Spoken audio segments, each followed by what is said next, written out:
সুজন চক্রবর্তীকে লড়াই করতে, অভিষেক ব্যানার্জিকে লড়াই করতে, মমতা ব্যানার্জিকে লড়াই করতে, ফিরহাদ হাকিমকে লড়াই করতে, অতীন বাবুকে লড়াই করতে। ওরা কোনোদিন লড়াই করে না। লড়াই কারা করে? এই চটে বসে থাকা লোকেরা, যারা দিন গেলে 300 টাকা ইনকাম করে, খুব বেশি হলে তারা লড়াই করে। তাই কারণ এই নির্বাচনের সময় আমাদের পার্থবাবু আজকে তিনি তৃণমূলে আছেন, কালকে বিজেপিতে যাবেন না, কেউ দায়িত্ব নিয়ে বলতে পারবে না। পার্থবাবু বা তার দল মিষ্টি মিষ্টি কথা বলছে, ভোটটা নেই করব সেই করব।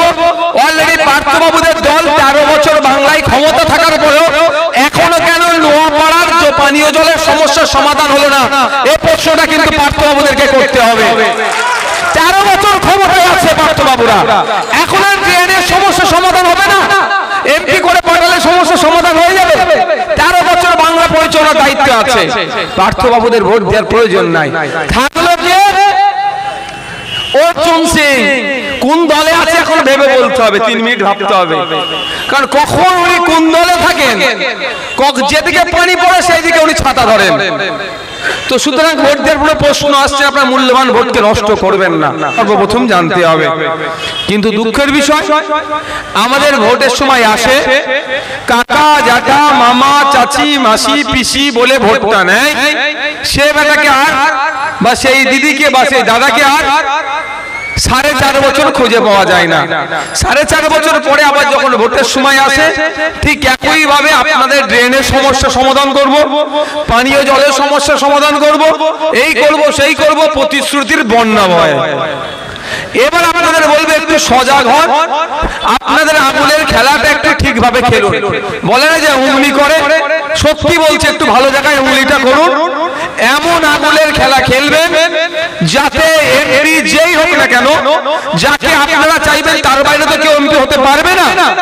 যেই হোক না কেন, ভোট চাওয়ার সময় যেভাবে দাঁড়ে দাঁড়ে এসে কখনো নৈহাটি, কখনো বীজপুর, কখনো কাকিনাড়া, কখনো ব্যারাকপুর, কখনো নোয়াপাড়া, কখনো আমনাগাতে গিয়ে দাদা ভোটটা দেবেন, দিদি ভোটটা দেবেন, যেটা করছে 5 বছর ধরে যেন দুয়ারে এমপি পরিষেবা দিতে পারে, তার ব্যবস্থা আপনারা হাতে তুলে নেবেন। আপনারা শুধু সজাগ নাই বলে, সতর্ক না থাকার বলে আজকে আপনাদের ভোটগুলো মিষ্টি মিষ্টি কথা বলে নিচ্ছে, আর 4.5 বছর আপনাদেরকে কোনো পরিষেবা দিচ্ছে না। আমরা দায়িত্ব নিয়ে একটা কথা বলতে পারি, আমাদেরকে যদি আপনারা জিতে পার্লামেন্টে পাঠান, আমরা কি করতে পারি? কারণ এই নির্বাচনের সময় আমাদের পার্থবাবু আজকে তিনি তৃণমূলে আছেন, কালকে বিজেপিতে যাবেন না, কেউ দায়িত্ব নিয়ে বলতে পারবে না। পার্থবাবু বা তার দল মিষ্টি মিষ্টি কথা বলছে, ভোটটা নেই করব সেই করব। অলরেডি পার্থবাবুদের দল 13 বছর বাংলায় ক্ষমতা থাকার পরেও এখনো কেন নোয়াপাড়ার পানীয় জলের সমস্যার সমাধান হলো না, এই প্রশ্নটা কিন্তু পার্থবাবুদেরকে করতে হবে। 13 বছর ক্ষমতায় আছে পার্থবাবুরা, এখন আর ড্রেনের সমস্যা সমাধান হবে না? এমপি করে পাঠালে সমস্যা সমাধান হয়ে যাবে? 13 বছর বাংলা পরিচালনার দায়িত্ব আছে, পার্থবাবুদের ভোট দেওয়ার প্রয়োজন নাই। থাকলো যে অর্জুন সিং কোন দলে আছে এখন ভেবে বলতে হবে, 3 মিনিট ভাবতে হবে। কারণ কখন উনি কোন দলে থাকেন, যেদিকে পানি পড়ে সেই দিকে উনি ছাতা ধরেন। তো সুতরাং ভোট দেওয়ার পরে প্রশ্ন আসছে, আপনার মূল্যবান ভোটকে নষ্ট করবেন না। আমরা আপনাদের বলতে পারি, প্রতিশ্রুতির ফুলঝুরি দেব না, তবে আপনাদের জন্য বলতে পারি, আপনারা যদি আমাদের অ্যাডভোকেট জামিল সাহেবকে খাম চিহ্নে ভোট দিয়ে পার্লামেন্টে পাঠান, পার্লামেন্টে গিয়ে জামিল সাহেবের সর্বপ্রথম যে কাজটা হবে, এই ব্যারাকপুর লোকসভার শিল্প তালুক থেকে শুরু করে, মফস্বল এলাকা থেকে শুরু করে সেমি আরবান এরিয়ার যে সমস্ত সমস্যাগুলো আছে, তাদের সমস্যাগুলো নোট করে নিয়ে গিয়ে পার্লামেন্টে স্পিকার স্যারের মাধ্যমে কনসার্ন ডিপার্টমেন্টাল মিনিস্টারকে জানাবে। যেমন আপনি এখানকার যে সমস্যাগুলো আছে, যেটা সমাধান হওয়া দরকার, সেই সমস্যাগুলো পার্লামেন্টে বলবে। আমরা এলাকায় কৃষকদের যখন এলাকা বেশি কৃষি জমি আছে, কৃষকদের যে সমস্যা সে কথা বলবে। বীজপুর থেকে শুরু করে ব্যারাকপুর পর্যন্ত কলকারখানা আছে বা অনেক বন্ধ হয়ে যাচ্ছে, বন্ধ কলকারখানাগুলো চালানোর যেমন দাবি করবে, সাথে সাথে কলকারখানা যেগুলো আছে সেখানে শ্রম চুরি হচ্ছে, অর্থাৎ গরিব মানুষ মেহনত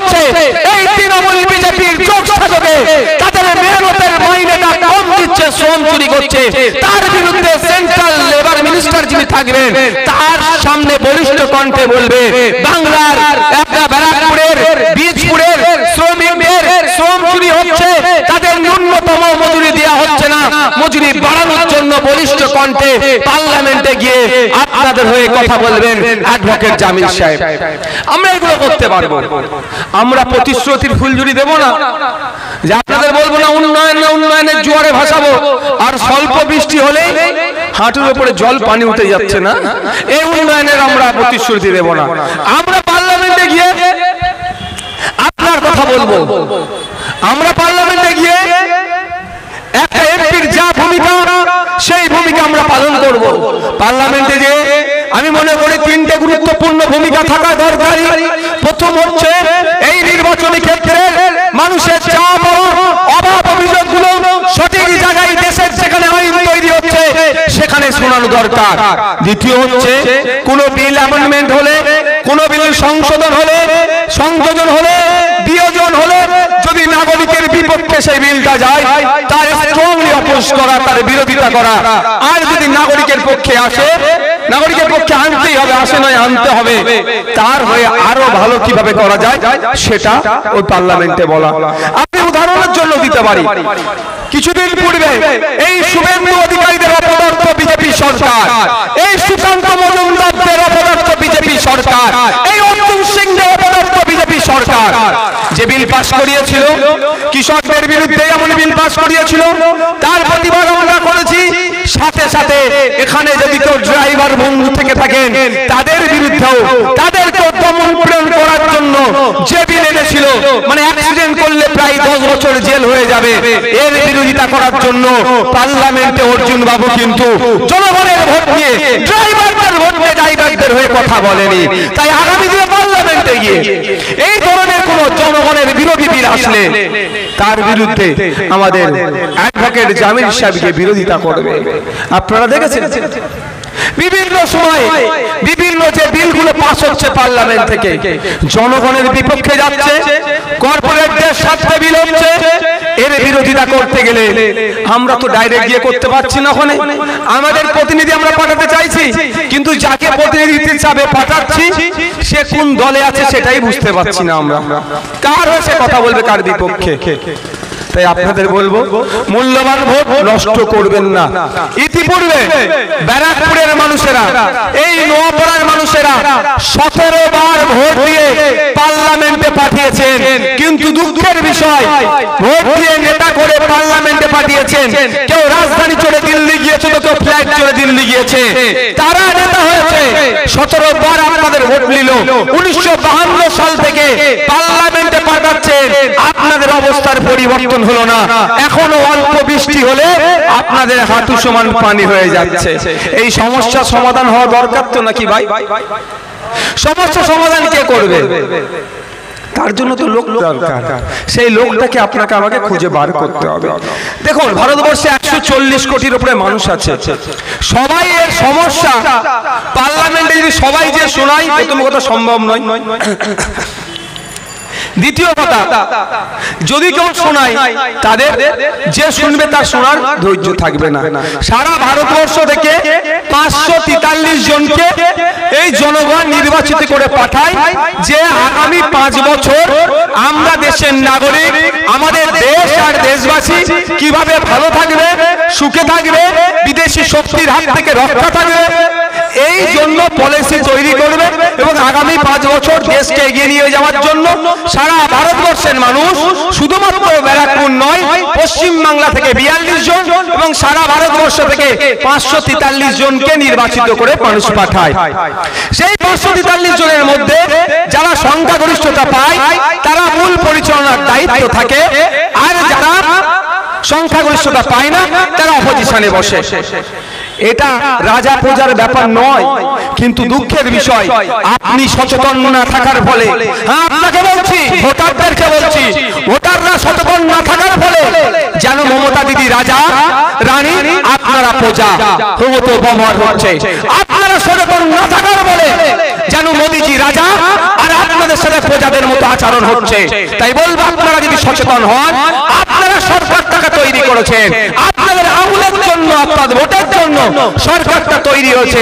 জনগণের তৈরি সরকার জনগণের বিপক্ষে যেতে পারে না। তাই অনুরোধ করবো, কোন রকম প্রচারে পা দেওয়ার দরকার নয়। আগামী যে 20 তারিখ আসছে, খামচিহ্নে ভোট দিয়ে পার্লামেন্টে পাঠান।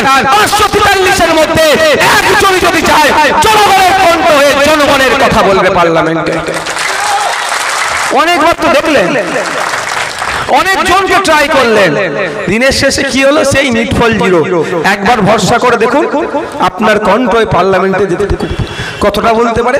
অনেকে বলতে পারে একা কি করবে, শুধু বলবেন সংযুক্ত মোর্চা তথা আইএসএফ এর পক্ষ থেকে পশ্চিমবাংলার বিধানসভায় একজন আছে নওশাদ সিদ্দিকী। কতটা করছে, কতটা পারে কি পারে না, এলাকার যিনি বিধায়িকা আছেন মঞ্জু বসু মহাশয়কে আপনারা জিজ্ঞাসা করবেন যে নওশাদ সিদ্দিকী বিধানসভায় গিয়ে ঘুমায় না এমন প্রশ্ন করে স্পিকার স্যারের মাধ্যমে ওদের মন্ত্রীগুলো চুপ হয়ে যায়। জিজ্ঞাসা করে নেবেন, দেখবেন এড়িয়ে যাবে। আর না হলে বলবেন পার্লামেন্ট টিভি যেমন আছে বিধানসভা টিভি চালু করা হোক।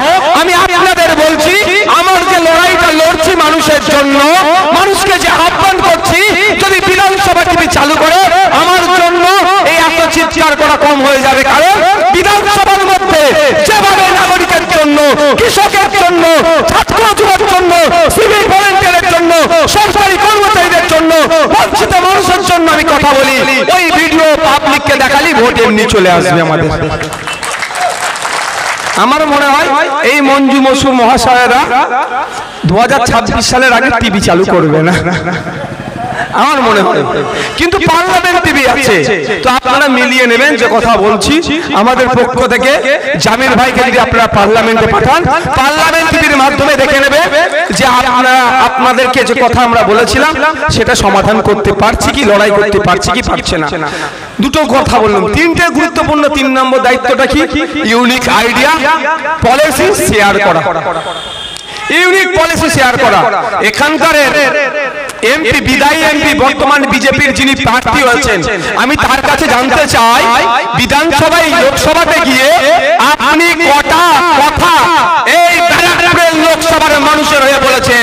ভোট চাওয়ার আগে অন্তত শ্বেতপত্র প্রকাশ করে এটা বলে দেবেন যে এই কথাগুলো, এই চা পাওয়াগুলো ব্যারাকপুরের মানুষের সাথে আমি পার্লামেন্টে গিয়ে আওয়াজ তুলেছি। দেখবেন না, পারবে না। আর একটা কথা আপনাদের জেনে রাখা দরকার, একটা এমপি 1 বছরে 5 কোটি টাকা পায়, হাতে পায় না ভাই।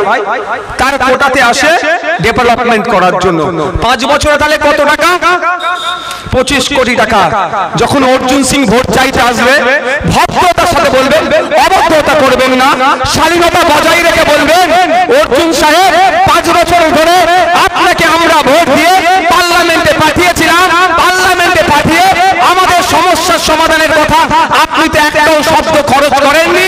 হয়তো আপনি বলতে জানেন না, সেই জন্য হয়তো বলেননি, কিন্তু আপনার মাধ্যমে এই লোকসভায় 1 বছরে 5 কোটি, 5 বছরে 25 কোটি টাকা কোথায় কোথায় খরচ করেছেন তার তথ্যটা আগে দেন, তারপরে আবার ভোট চাইবেন।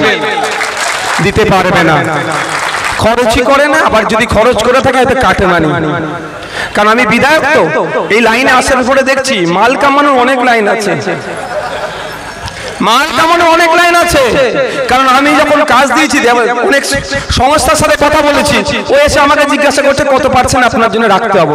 দুবার তো প্রথমে আমি বুঝতে পারি না এই কি কথা বলে। তারপরে বলছে এই ধরনের এমপি এমএলএ রাজের টাকাগুলো আসে। আমি বিধায়ক, আমার 60 লাখ টাকা 1 বছরে পাই কাজ করার জন্য। এখন বেড়ে 70 লাখ হয়েছে, ওই 10 লাখ বেড়েছে সংযুক্ত মোর্চার কথা নওশাদ বিধানসভার এক বিধায়কের জন্য। আমি চিৎকার করেছি মমতা ব্যানার্জির সামনে, 10 লাখ টাকা বাড়িয়েছে এই বছরে। এই মঞ্জু বসুদেরকে জিজ্ঞাসা করবেন, ইনারা 2011 সালের পর থেকে 1 টাকাও বাড়াবার ক্ষমতা নেই, বলারও কোনো এমএলএর ক্ষমতা ছিল না। আমি এবার একবারই প্রথমবার নির্বাচিত হয়ে আইনসভার মধ্যে গিয়ে মমতা ব্যানার্জিকে কথা বলেছিলাম, বাড়াতে বাধ্য হয়েছে 10 লাখ। তো আগামী দিন সাজলে আরো বাড়বে। তো আমি যদি জিজ্ঞাসা করছি কি ব্যাপার, তখন আমাকে বলছে বলছে এমপি এমএলএ ল্যাডের টাকা থেকে যে কাজগুলো হয়, ধরুন এখানে একটা হাই মাস লাইট হচ্ছে 3 লাখ টাকা খরচ, এখান থেকে আগে থেকে বলে দেয় এমপি এমএলএরা, ওর সবাই নয় তবে ম্যাক্সিমাম, যে 30% আমার লাগবে, তাহলে 3 লাখের 90,000 টাকা আমাকে দিতে হবে, কেউ 20%, কেউ 25%। তো আমাকে বলছে ভাইজান আপনার কত লাগবে বলুন। আমি বললাম, উত্তর দিয়েছিলাম আমার বাপের টাকা দিয়ে হচ্ছে না, ও গরিবের ট্যাক্সের টাকা দিয়ে হচ্ছে, এর থেকে আমার 1 পয়সা লাগবে না, বরঞ্চ যদি ভালো আরো কাজ করার লাগে বলো, আমার মাইনের টাকা দিয়ে দেবো, ভালো কাজটা করবে। আমি আপনাদের বলে যাই, আমি ভাঙড়ের বিধায়ক, আমাকে নিয়ে ওদের খুব টেনশন, মমতা ব্যানার্জি থেকে শুরু করে অভিষেক ব্যানার্জি থেকে শুরু করে অনেকের টেনশন, ভাঙড়ে শান্তি ফেরানোর জন্য নোটেরিয়াস ক্রিমিনালকে মমতা ব্যানার্জি আমার দায়িত্ব দিয়েছে। মানে বুঝতে পেরেছেন কত টেনশন আমাকে নিয়ে।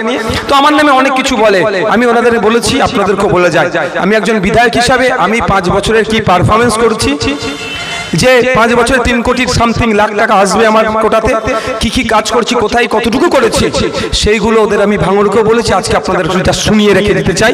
আমার পরে সেখানে তৃণমূলের বন্ধুরা বলতে পারে ভাঙড়ের বিধায়ক কিছু কাজ করেনি, বলতে পারে, আপনাদের মিসগাইড করতে পারে। আমি ভাঙড়ের মানুষকে বলেছি, আপনাদেরকে শুনিয়ে রেখে যাই, 5 বছর শেষ হওয়ার সাথে সাথে খামে ভরে ওই 3 কোটি 3.5 কোটি টাকার কাজ, এবং আমি যে মাইনেটা পাই 1,20,000 টাকা মতো, সেই টাকা থেকে ভাঙড়ের কটা ছেলের পড়াশোনার দায়িত্ব নিয়েছিলাম, কারোর অসুস্থতা, কারো বিয়ে, কারো অসুস্থ যা হয়েছে ক টাকা দিয়েছি, টোটাল খামে ভরে ভাঙড়ের প্রত্যেকটা মানুষের বাড়িতে বাড়িতে পৌঁছে দেব। আর আপনারা যদি সুযোগ আমাদেরকে একই ভাবে দেন, পার্লামেন্টে যদি আমাদের জামির ভাইকে আপনারা পাঠান, আমি আপনাদের বলতে পারি ঠিক একই ভাবে 5 বছরের শেষে আপনাদের ভোট চাওয়ার আগে আমরা ওই রকম ভাবে, হয়তো আর লোকসভার এত মানুষকে পাঠানোর টাকা আমাদের নেই, রাস্তার মোড়ে মোড়ে অঞ্চলে অঞ্চলে বড় বড় ফ্লেক্স টাঙিয়ে দিয়ে আমরা 5 বছরে 25 কোটি টাকা কোথায় কিভাবে খরচ করেছি সেটা আপনাদেরকে দেখিয়ে দেবো। তবে আরেকটা কথা, এই কাজে কাটমানিটা হয় কিভাবে, এখানে থার্ড পার্টি এরা ইন্সপেকশন থাকে, কিন্তু সেটা করাই না। আমরা কি করব, যেটা করি, আমরা যে কাজটা যেখানে হয় তার একটা লোকাল কমিটি বানিয়ে দিই, লোকাল কমিটির মধ্যে চেষ্টা করি আমার যারা বিরোধী দলে তাদেরকে ঢুকিয়ে দেওয়ার, কারণ বিরোধী দলে ঢুকালে কাজ ভুলে না, তারা বেশি লাফালাফি করবে, যাতে কাজটা সঠিক হয়। তো আগামী দিনে যদি আপনারা আমাদেরকে সুযোগ দেন, যে কাজ উন্নয়নের জন্য হবে সেই কাজটা যখন হবে সেখানে একটা মনিটরিং কমিটি গঠন করে দেবো। মনিটরিং কমিটিতে ওই এলাকার লোকেরা থাকবে, শুভবুদ্ধি সম্পূর্ণ লোকেরা থাকবে, যাতে তাদের কাজটা তারা ভালো করে বুঝে নিতে পারে, তার দায়িত্ব আপনাদের হাতে তুলে দেবো। আমরা ওখানে আমরা মাথা মারতে আসবো না, পার্টি মাথা মারতে আসবে না, এটা আপনাদের বলে রাখছি।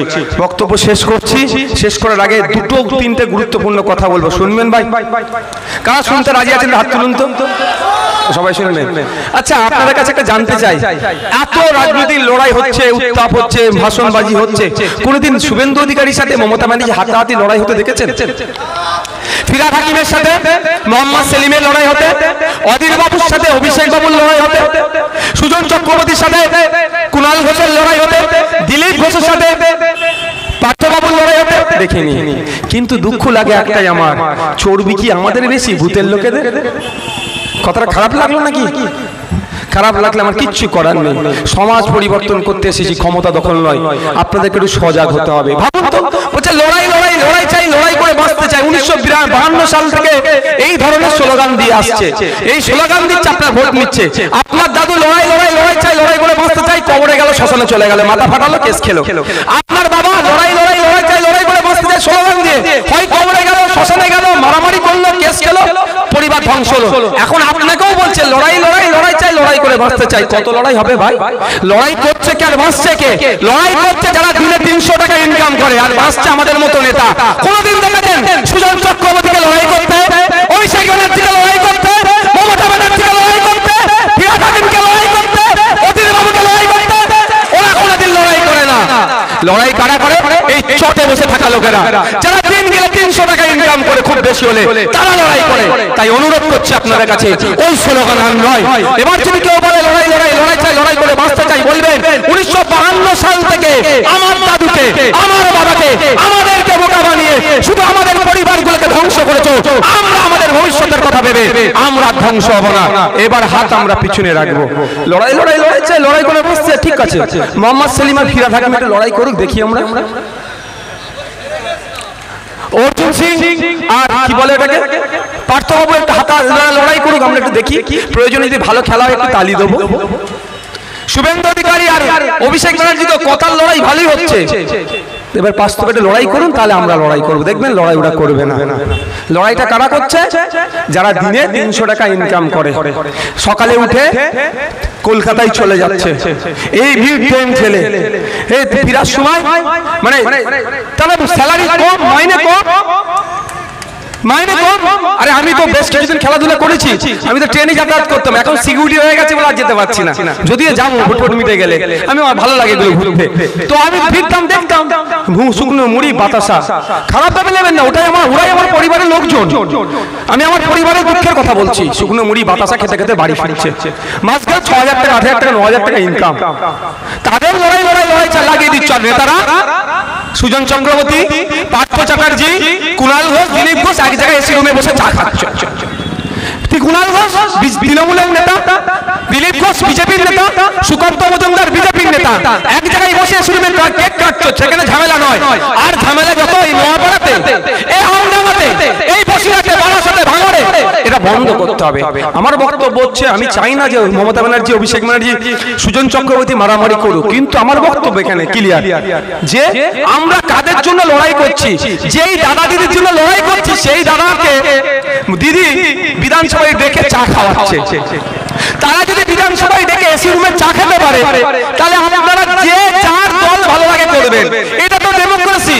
এই দল করতে গিয়েই তো আমাদের সংবিধান পেয়েছে, যেমন গণতন্ত্র পেয়েছি বলে তাদের আত্মবলিদানের জন্যই তো পেয়েছি, আমাদের পূর্বপুরুষদের।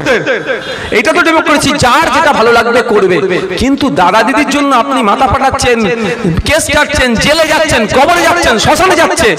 সেই দাদা দিদি যদি এসি রুমে বসে কাউকে চা খাওয়ায় অন্য দলের লোককে, তাহলে আপনারা বুথের স্তরে আপনারা এক জায়গায় চা খেতে পারবেন না।